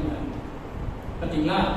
அடுத்தவர் துன்பம் போக்குறதுன்னா அதனால வரக்கூடிய வாழ்க்கை தான் உயர்ந்த உயர் புகழ் அப்படிங்கிற வேதாந்தி சொல்றாரு இல்லைங்களா? அதை எடுத்துக்காட்டா வாழ்க்கை. அதனால வாய்ப்பு கிடைக்கும் போதெல்லாம் அடுத்தவர்கள் துன்பம் போக்குவதற்கு முயற்சி பண்ணுங்க. ஒண்ணுமே முடியா வாழ்க வளமுடன் வாழ்க்கை. எல்லாமே ஒண்ணுதான். அவர் முடிஞ்சது செஞ்சாரு. சந்திராயன் என்னாச்சுங்க? எல்லாம் சக்சஸ் பண்ணி மேல அனுப்புறாங்க. அந்த நிலாவில போய் இறங்கும் போது என்ன வேகத்தில் வந்து அதே வேகத்தில் வந்து கவுந்து போச்சு. இது ஒரு நடக்கக்கூடாத ஒன்று கவுந்து போச்சு. உடனே ஐஎஸ்ஆர் இழுத்து கூட்டிட்டாங்களா? ஐயா எல்லாம் சயின்டிஸ்ட்லாம் சரியில்லை, ஓடிக்கோங்க, நான் ரெண்டு வேலை கூடாதுன்னு சொல்லிட்டாங்களா? என்ன பண்ணாங்க? கவுந்து போச்சு. கொஞ்ச நேரம் அழுதாங்க, வருத்தப்பட்டாங்க. அப்புறம் என்ன பண்ணாங்க? அடுத்தது என்ன? ஏன் கவுந்தது? இதை சிந்திச்சான். எதனால கவுந்தது? அருமையா தானே போயிட்டு இருந்தது. அப்ப நினைச்சான், வந்த வேகம் அதே வேகத்துல வந்து பட்டு அடிச்சு கவுந்து போச்சு. அப்ப இந்த இடத்துல வரும்போது இது ஸ்லோவா வரணும். அப்படி வந்தது லேண்ட் ஆகும்போது மெதுவாக அப்படி லேண்ட் ஆகிறதுக்கு என்ன செய்யலாம்? இது கண்டுபிடிச்சான். நம்ம நாமக்கல் மாவட்டத்தில் மண் எடுத்து போனாங்க. அந்த பூமியில நிலாவில் இருக்கிற மண்ணும் நம்ம நாமக்கல் மாவட்டத்தில் ஒரு இடத்துல கிடைக்கிற மண்ணும் ஒண்ணுதான் கண்டுபிடிச்சு அதையெல்லாம் பயன்படுத்தி அந்த வேகத்தை இந்த இடத்துல வரும்போது இரண்டாவது சந்திராயன்ல ஸ்லோ பண்ணி மெதுவாக பண்ணி இறங்கி வச்சான். பயங்கர கிளாப், சக்சஸ். அப்புறம் என்ன பண்ணிச்சு தெரியுங்களா? அந்த சந்திராயன் செகண்டு அப்படி பூவாயி வருது. ஒரு பெரிய குழி இருக்கு, நின்றுச்சு அந்த சந்திராயன். நின்றுட்டு அந்த குழியை சுத்தி ரவுண்ட் அடிச்சு போச்சு. என்ன ஹாப்பி தெரியுங்களா? நம்ம மக்களுக்கு சயின்டிஸ்ட் கை கட்டுறோம். ஆஹா, நம்ம செஞ்சது சக்சஸ். என்ன முடிஞ்சதுன்னா முடிஞ்சது, படம் எடுக்காது. அது அழகா குழியை பார்த்தோம்னா ரவுண்டு கட்டிட்டு போச்சு. படம் நிறைய படம் இருக்குது. உலகமே அதிசயித்து போச்சு சந்திராயன் பூமியில். ஃபர்ஸ்ட் தோல்வி, ரெண்டாவது சாட்சியா. என்ன நடக்குது இடையில? என்ன பண்ணாங்க? ஓகே, கமுந்து போச்சு, பல ஆயிரம் நஷ்டம் தான், பல ஆயிரம் கோடி நஷ்டம் தான். அடுத்தது என்ன? அதை மறுபடியும் நிக்க வைக்கணும். சிந்திச்சான், நிக்க வச்சான். வெற்றி பெற்றானா இல்லைங்களா? இப்ப சந்திராயன் 3 போயிட்டான். ஐக்கியோ உடஞ்சி போச்சு, ஐக்கியோ கமுந்து போச்சு, நம்ம படுத்துட்டானா சந்திராயன் 3 சக்சஸ் ஆயிருக்கலாம். வேதாந்தி மகிழ்ச்சி 2 கார் வாங்கினது பணக்காரனா இருந்தாரு. தவம் பண்றாரு, பணம் கூட உழைப்பு, இரவு கூட தவம். கான்சென்ட்ரேட் பண்ண முடியல, தொழில் நஷ்டம் ஆகி போச்சு. சூசைடா பண்ணிட்டாரு. ஓகே, என்ன பண்ணாரு? கடன் அடைக்கணும் ஒரு எண்ணம் வச்சாரு. கடன் அடைத்து தொழிலாளர்களை கொடுத்துட்டு குடிசையில வந்து உட்காந்துட்டு உலக சமுதாய சேவா சங்கம் போர்டு வச்சாரு. அதை புறத்தூங்கல் தான் புறத்தூங்கல். என்ன சொல்றான் அப்படின்னாலே, குடிசை இருக்கிறான் இவன் வந்து உலக சமுதாய சேவா சங்கத்தை உருவாக்கணும் சொன்னான். அவர் இந்த காதல் வாங்கிட்டு இந்த காதலையும் விட்டு, இந்த காதல் வாங்கி இந்த காதல் விடாதீங்க அப்படின்னா நடுவில் கூட பிடிச்சிடும். ஐயோ இப்படி சொல்லிட்டாங்க, ஐயோ இப்படி சொல்லிட்டாங்கன்னு அது சோர்ந்து போய் பார்த்துட்டாரு. உண்மைதானுங்க? புறத்தூங்கல் அப்படிதான் சார் இருக்கும். நீங்க வளர்ந்தாலும் தீர்க்கும், வாழ்ந்தாலும் ஏசும், தாழ்ந்தாலும் ஏசும். அது அதனுடைய கடமையை செஞ்சுக்கிட்டே இருக்கும். நீங்க காது கொடுத்தீங்க, எப்படி இப்படி சொல்லலாம்னு தூக்கிதான் வாழ்க்கை முடிஞ்சது. அதோட படுத்துறீங்க. இதுதான் அழுத்தம். அப்படி சொல்லிட்டானா? ஏன் அப்படி சொல்றான்? சொல்லியிருக்கப்படாதே. முடிஞ்சு வச்சு அவன் சொல்லி வருஷங்கள்ல உங்களை மாட்டு விட்டு அவன் ஹாப்பியா போயிட்டான். நீங்க வருஷ கணக்கில் சுமந்துட்டு இருப்பீங்க. நோய் யார் போகணும்? அவனுக்கு உங்களுக்கு யார் போங்க? யார் வருத்தப்படுறீங்களோ அவங்க ஐயா இருக்காரு. எனக்கு ஜோடிக்கிறாரு, நல்ல மனிதர், பாராட்டுறேன். அவர் எவ்வளோ நேரம் வச்சுப்பாங்க, இந்த வாசல் வருவதில் திட்டிங்கன்னு வச்சுக்கேன். நீங்களே எக்ஸ்ட்ரா கிளாஸ் போயிட்டு ஒன்றும் தெரியல அப்படின்னா எவ்வளோ நேரம் வச்சுப்பீங்க? இந்த மண்டலத்துக்கு வரும்போதுதான் என்னையெல்லாம் நினைப்பீங்க, அந்த ஆள் ஒருத்தன் வந்தாண்டா திட்டிட்டு போயிட்டாண்டா என்ன. ரோட்ல எங்காவது பார்த்தோம் கல்லெடுத்து அடிச்சு போயிட்டு ஏன் நான் சொன்ன வார்த்தை கூட தூண்டல். அவளைதான் என்னை பிடிச்சி வச்சுட்டு அவன் சொன்னானே சொன்னானே சொன்னானே பிடிச்சி வச்சுருவாங்க. நான் சொல்லிட்டு ஒரு நிமிஷம் போயிட்ட வார்த்தை. ஆனா இவங்க சுமக்கிறீங்க இல்லையா, அந்த வெறுப்பு, அந்த வேதனை, இதுதான் அர்த்தம். என்ன ஏதாவது பைசா பிரயோஜனம் வந்துருக்கீங்களா? ஒரு பைசா கிடையாது. ஆனா இதை பார்த்து உடனே வச்சு இது ரொம்ப வருஷம் வச்சிருப்பாரு, யாரோ கிஃப்டா கொடுத்துருப்பாரு, நான் உடைச்சுட்டேன். வருத்தம், எனக்கு வருத்தம் தான், அவருக்கு வருத்தம் தான். 5 எங்கேயோ உடஞ்சி போச்சு, 5 எங்கேயோ உடஞ்சிருச்சு. எப்படி இது உடஞ்சது, ஏன் உடஞ்சது, இப்படின்னே நினைச்சிட்டு இருந்து அந்த பாட்டில் அங்கேயோ அழுகுறாருன்னு வீட்டு ஒட்டிமா என்ன பண்ணுங்க, அவ்வளவுதான் தூக்கி போட்டு வேற ஒரு வாங்கி வச்சுக்க வேண்டியதுதான். இப்ப என்ன பண்ணணும்னா, என் கைப்படாம உடைய இடத்து கைப்படாம கொஞ்சம் தள்ளி வச்சுக்கணும். நான் பக்கத்தில் இருந்து நீங்க சொல்லணும் சார், அந்த வைக்காது உடச்சு தள்ளி வைக்க சார் சொன்னா அதெல்லாம் அவ்வளவுதான் முடிஞ்சுக்கணும். அடுத்தது என்ன, இவ்வளவுதான். புரியுதுங்களா? இந்த மாதிரி வாழ்க்கையில எது நடந்தாலும் அக்செப்ட் பண்ணுங்க. அடுத்தது இந்த மாதிரி நடக்காம பார்க்கறதுக்கு அடுத்தது என்ன செய்யணுங்கிறத கான்சென்ட்ரேட் பண்ணுங்க. கொஞ்ச நேரம் அழுகுங்க, வருத்தப்படுங்க, கொஞ்ச நேரம் சந்தோஷப்படுங்க, தொடர்ந்து தக்க வைக்கணும்னு முயற்சி பண்ணுங்க. இதுதான் மனதோட போராடுறது. மனதோட போராடுறது ஜெயிக்க முடியும், தோத்து போயிருவீங்க. மனசுங்கிறது இறைத்தன்மை, அது வந்துகிட்டே இருக்கும். உங்களுடைய சங்கீதம் பிரார்த்த கர்மத்துல எண்ணங்கள் வந்துகிட்டே இருக்கும். இந்த எண்ணம் ஏன் எனக்கு இப்படி வந்ததுன்னா முடிஞ்சு போச்சு. அதனுடைய போக்கு அப்படித்தான் இருக்கும். ட்ரெயின்ல டிராவல் பண்றீங்க, ஜன்னல் வழியா பாக்குறீங்க, நல்லது வரும், கெட்டது வரும், மரம் வரும், சாதாரண இடம் வரும், உங்களுக்கு விருப்பம் இல்லாத காட்சிகள் கூட வரலாம். ஐயோ இப்படி வந்துருச்சே நீங்க மாற்றி வைக்க முடியுங்களா? உள்ளுக்குள்ள உட்காரம் விளையாடலாம், சாப்பிடலாம், பேசுறோம், பேசிட்டு இருப்பான், டிவி பார்க்கறது, செல்போன் பார்க்கறது பார்த்துட்டு இருப்பான், அதையும் பார்த்துக்கலாம், கண்டுக்க மாட்டான். அது போலதான் நம்மளுடைய எண்ணங்கள் எது வந்தாலும் அது பாட்டுக்கு விடுங்க, அதை பாட்டுக்கு பிடிக்காதுங்க. சோகமா இருக்கா விட்டுருங்க, கொஞ்ச நேரம் இருக்கும், வருத்தமா கொஞ்ச நேரம் இருக்கும், விட்டுருங்க. அதை பிடிச்சு பார்த்து அனலைஸ் பண்ணீங்கன்னா அதுதான் அழுத்தம். ஆனா பிடிக்கிறதுனால ஏதாவது பிரயோஜனம் இருக்குதுன்னா பைசா பிரயோஜனம். நடந்து முடிந்த ஒன்றை நினைத்து பார்ப்பதனால ஏதாவது நடக்குமானா ஒன்று கிடையாது. 108 சீட்டு கொடுத்தான் இயற்கை ஒரு ஒருத்தருக்கு, கட்சிக்காரர். அவர் என்ன பண்ணார், அடுத்தது என்ன, எல்லா வீட்லையும் போனாரு, கேட்டாரு, கொடுத்தான். ஆட்சி அமைச்சிட்டாரா இல்லைங்களா? அங்க உள்ள போன என்ன பண்ணா, அடுத்தது என்ன, நான் முன்னுக்குள்ள போறேன்னு மினிஸ்டர் ஆயிட்டான். அவன் செய்யறது கரெக்ட், எனக்கு தப்பு, அவன் வேலையை அவன் செய்யறான். வாய்ப்பு கொடுத்தா சேர்த்தனா 108 120 ஆச்சு, உள்ள போனவங்க மினிஸ்டர் ஆயிட்டான். யார் தப்புப்பீங்க? அவன் அடுத்தது என்னன்னு பார்த்தா உள்ள போயிட்டான். இதுதான் சார் வாழ்க்கை. 118 கிடைக்கலையே, வாழ்க்கை இப்படி ஆயிடுச்சு இப்படி ஆயிடுச்சு நம்ம கவலைப்பட்டா என்ன ஆகுது? 99 வந்துருச்சு, 100 வேணுமே, அவர் கவலைப்பட்ட நம்ம அக்செப்ட் இட். இந்த எலெக்ஷன் அவ்வளவுதான், ரைட், அடுத்து என்னப்பா அடுத்த எலெக்ஷன் வந்து வெயிட் பண்ணு, அவ்வளவுதானே பண்ண முடியும்.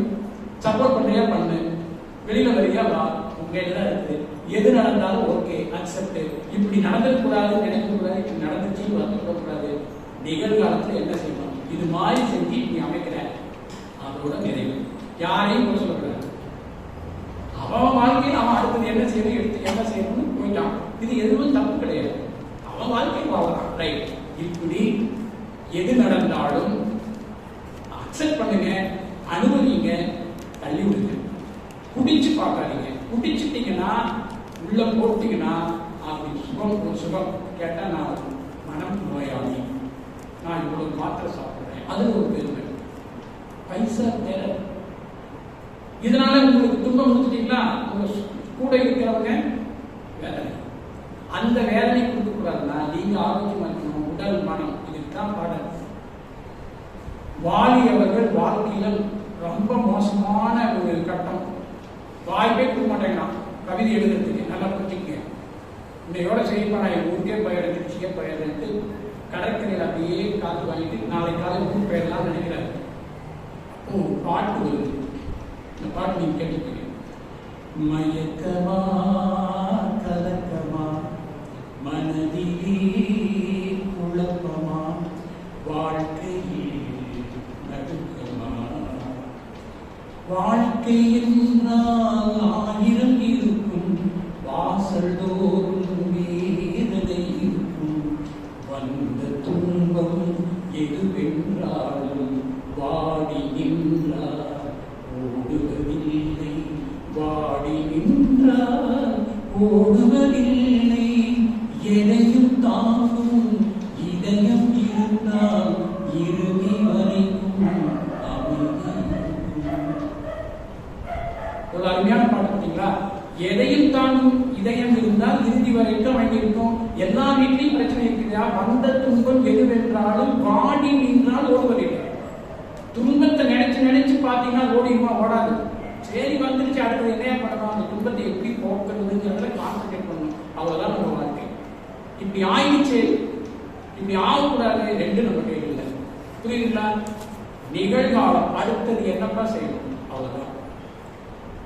அதை அப்படின்னு அவர் பாடுன்னு சொல்லுவாரு. இன்னும் சொல்லிட்டு, உனக்கும் கீழே உள்ளவர் கோடி நினைத்து பார்த்து நிம்மதி நாடு. எவ்வளவு அருமையான வாசகம். இந்த பாடலை கேட்ட உடனே, கண்ணதாசன் எழுதிய பாடலை கேட்ட உடனே வாலி அவர்கள் தன் மனதை மாற்றிக்கொண்டு மீண்டும் திரைப்படத்துறைக்கு போனாரு. 20 வயசு ஆட்களுக்கும் பாட்டு எழுதினார். 1000 எத்தனாயிரம் பாடல்கள். கடைசியா கண்ணதாசனுக்கே போட்டிய மாறிட்டார். தனுஷ் முதற்கொண்டு இன்னைக்கு லேட்டஸ்டா வந்த நடிகர்களுக்கெல்லாம் பாட்டு எழுதினார். வயசு எம்ஜிஆர் சிவாஜி எழுதினார். இன்னைக்கு அப்ப எவ்வளவு வலிமை இருந்து யோசனை பண்ணுங்க. அந்த ஒரு பாடல் அவருடைய வாழ்க்கையை மாற்றி வச்சது. விட்டுட்டு போயிருந்தாருன்னா என்ன ஆகும்? எங்கேயோ ஒரு இடத்துல உட்காந்துருக்காரு. புரியுதுங்களா? அப்போ எது வந்தாலும் நடக்கிறது எல்லாம் நன்மைக்கு. சரி, அப்ப நமக்கு தெரியாது எதனால இது நடந்தது, தெரியாது. ஏதோ ஒரு நன்மைக்காக இது நடக்கிறது ஏற்றுக்கொண்டு இதுக்கு பேர் தான் சரணாகதின்னு பேர். அக்செப்டட். ஏதாவது சாமி, இறைவா, குருவே, நீ பார்த்துக்க. வேதாந்தி மகிழ்ச்சி குடிசையில் இருந்தார். கடைசியில் எதுவே உட்கார வச்சிருக்காங்க. ஊர்ல இருக்கக்கூடிய பெரிய பெரிய கோடீஸ்வரர்கள், எஸ்கேஎம் போன்றவர்கள், பொள்ளாச்சி மகாலிங்கம் போன்றவர்கள் அவர் அழகா கொண்டு போய் ஆலியாரில் வச்சு பல கோடி கட்டடத்தை கட்டி கொடுத்து, இன்னைக்கு அதனுடைய வேல்யூ பார்த்தீங்கன்னா குடிசை இருந்தது இன்னைக்கு கௌரவம். அதனுடைய வேல்யூ 100 கோடிக்கு மேல இருக்கு. வாங்க முடியாது. மலையடி காலத்துல நீங்க கவர்மெண்ட் அளவு இல்லை. அங்க போய் உட்கார்ந்தாரு. எவ்வளவு நிம்மதியா வாழ்ந்தாரு, டிட்டாச்சா வாழ்ந்தாரு. கடைசியில் அவருக்கு ஒரு சமாதி, ஜீவ சமாதி கொடுத்தாங்க இல்லைங்களா? ஆனா குடிசையில தான் பிறந்தாரு, நடுவுலையும் குடிசையில தான் இருந்தாரு. எந்த அவருடைய வாழ்க்கை எங்க போய் முடிஞ்சிருக்கு. இதுதான் இயற்கை. நமக்கு அவருக்கு தெரியுங்களா? நான் பின்னாடி சொல்லுவாங்களா? கடவுள் வந்து வேதாத்ரி உனக்கு குடிசையில கொடுக்குறேன், பின்னாடி ஆலியாக ஒரு பெரிய கட்டம் கட்டுவேன், எதுவும் கவலைப்படாதுன்னு சொல்லுவாங்களா? Accept it. இயற்கை என்ற பேராட்ட காரணத்தில் எல்லாரும் எடுத்தாடும் காய்கள் பீத்து எறிவான், அருள்வான், பிழை என்று தீர்ப்பளிப்போர் யார் இந்த பேருலைன்னு அந்த குடிசையில சுனாமி அடிக்கிற மாதிரி காத்து வரும்பொழுதும் அவர் எழுதிய பாடல். அவங்க சம்சாரம் அழுகும். இந்த குடிசை கூட நமக்கு இக்காது தெரியும் பொழுது அவர் எப்படி அக்செப்ட் பண்ணார் பாருங்க. ஏற்றுக்கொண்டார். என்னையே இயற்கை எதிர்த்துட்டு நீ யாரையா நான் யாரையான்னு கேட்டார். அந்த குடிசை ஒன்றும் அவங்க கடைசியில் ஒரு யோகத்தில் போனார். புரியுதுங்களா? அதுதான் தைரியம். அது தைரியம் என்ன காரணம்னா, மனம் தவத்தினால் இறைநிலை உணர்ந்ததுனால் அவருக்கு வந்த அந்த தைரியம். காஃபி டே ஓனர் ஒரு சின்ன நாசம் வந்து குடிச்சு போயிட்டார், வீர விட்டார். இன்னைக்கு அந்த காஃபி டே ஓனருடைய சம்சாரம் அந்த கடனெல்லாம் அடைச்சி அந்த காஃபி டே நம்பர் 1 கம்பெனியை கொண்டு வந்துட்டாங்க. அவரால் முடியாததை அவர் மனைவி சாதிச்சிட்டாங்க. புரியுதுங்களா? அப்ப அவருக்கே அந்த தைரியம் இல்லை. அதுதான் வந்து அந்த ஈகோ. நான் எப்பேற்பட்ட ஆளு, எனக்கு இப்படி ஆகிட்டா தப்பு புரிகிறார், போயிட்டார். ஜாஸ் ஆளுக்கா சொன்னா துபாயில 10 அடிக்கு மாறி கீழே வந்து போறாரு. கோடிக்கணக்கில் சொத்து இருக்கு. என்ன கோயில குடிசையில் இருக்கிறாரு. ஆனா வலிமைங்க. அந்த வலிமை தான் அவர்களை எதையும் தாக்கும் இதயங்கிறது. அந்த வலிமை வேணும்னா தவம் பண்ணணும். ரொம்ப அந்த 3 புறத்தை செய்யணும். இயற்கை காட்சிகளை ரசிக்கணும். வாய் விட்டு சிரிக்கணும். நகைச்சுவை காட்சிகள் நிறைய பாருங்க. இந்த சீரியல் தான் பார்க்காதீங்க. வெளியில சுத்துங்க, இயற்கை காட்சிகள் பாருங்க. மனதை லைட்டா வச்சுக்கோங்க, மனதை அமைதியா வச்சுக்கோங்க, ஆனந்தமா வச்சுக்கோங்க. நோயே கிடையாது. நாம வந்த வாழ்வின் நோக்கம் இவ்வளவுதான். அமைதியா இருக்கணும், ஆனந்தமா இருக்கணும். எது வந்தாலும் அனுபவிங்க.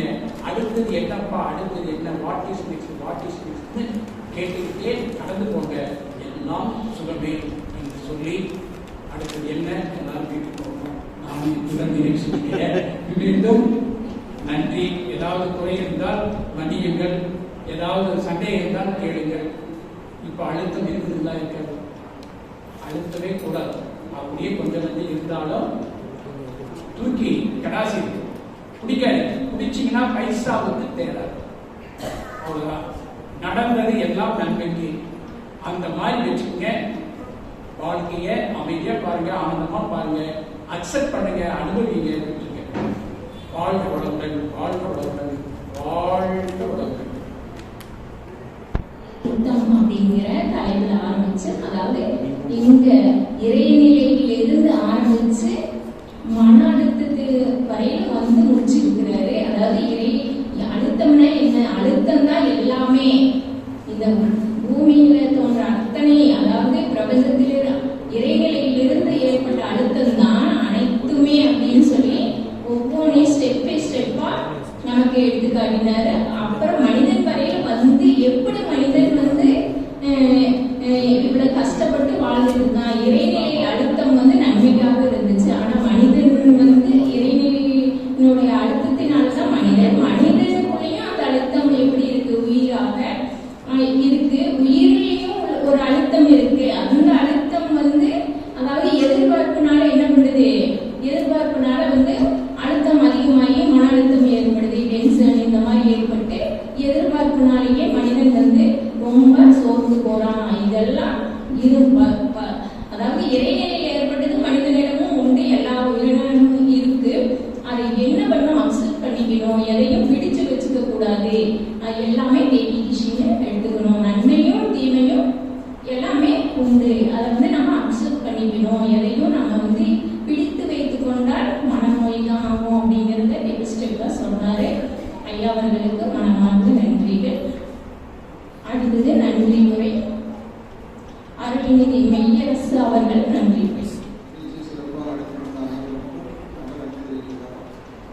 தொகுப்பாளர் அருள்நிதி புஷ்பாமா அவர்கள் வாழ்க வளமுடன். இறைவனுக்கும் குருவனுக்கும் வேண்டிய அருள்நிதி கலைசீலம் அவர்கள் வாழ்க வளமுடன். அருள்நிதி அன்னக்குடி அம்மா அவர்கள் சிறப்பான அவர்களுக்கும் வரவேற்புரை அருள்நிதி சுமதி அம்மா அவர்கள் வாழ்க வளமுடன்.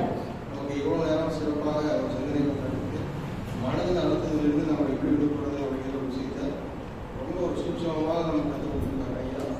அவர்களுக்கு எஸ்பி சித்தேஸ்வரன் ஐயா அவர்கள் வாழ்க வளமுடன். அவர் வந்து வழக்கம் இயங்கும் இந்த நிகழ்ச்சி இவ்வளவு பொறுமையாக நிதானமாக கண்டு அமைந்து இருவாழ்வு அனைவரும் புலனாழ்ந்து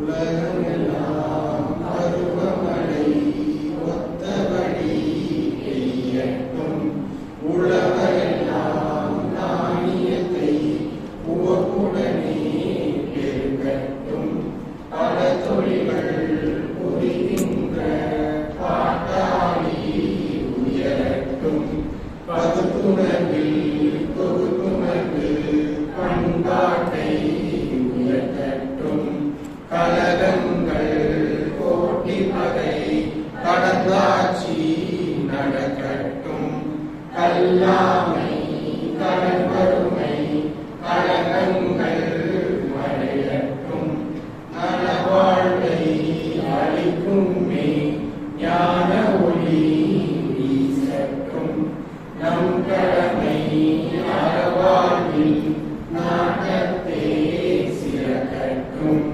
நம் கடமை அறவாழ்வில் நாட்டத்தே சிறக்கட்டும், நம் கடமை அறவாழ்வில் நாட்டத்தே